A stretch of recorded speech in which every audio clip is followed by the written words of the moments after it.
Champs-Élysées, Studio Gabriel, vivement dimanche. Depuis qu'il fait de la télé, Michel Drucker a animé des émissions cultes et reçu des milliers de personnalités de tous les univers. Au fil du temps, il était devenu ami avec plusieurs stars dont le défunt chanteur Johnny Hallyday, à qui il a rendu hommage, effondré, sur le petit écran, ou la chanteuse Céline Dion. Avec celle-ci, CIST, une histoire qui dure depuis 1982, année où il l'a fait découvrir aux Français.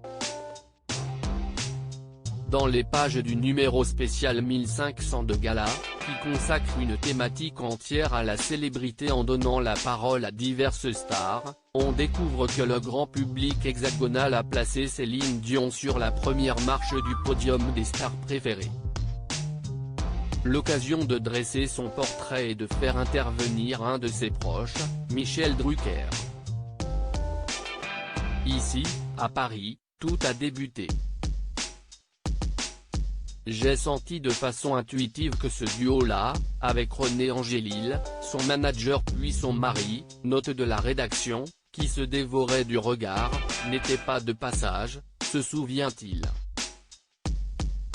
L'animateur assure que le défunt époux de Céline était du genre loyal, lui accordant systématiquement du temps lors de leur passage en France, même si France 2 n'était pas toujours sponsor des nouveaux disques de la diva.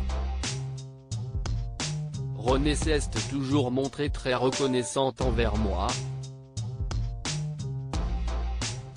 Un jour, elle est venue faire une émission spéciale, entre deux concerts, sans demander de cachet, alors que peu de temps après, sur une télé étrangère où elle chantait pour le Nouvel An chinois, son staff a demandé 2 millions de dollars pour 3 chansons. Notre relation était vraiment particulière, a-t-il ajouté.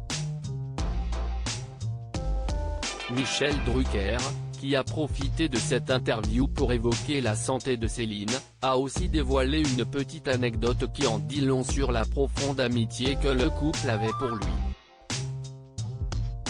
Je suis allé les voir chez eux, en Floride, à Las Vegas, j'ai même passé un Noël en tout petit comité dans leur château au Québec, où Céline m'a couvert de cadeaux sous le sapin. Elle s'est toujours montrée d'une grande générosité. J'étais si gêné, s'est-il remémoré. Gala, édition du 10 mars 2022.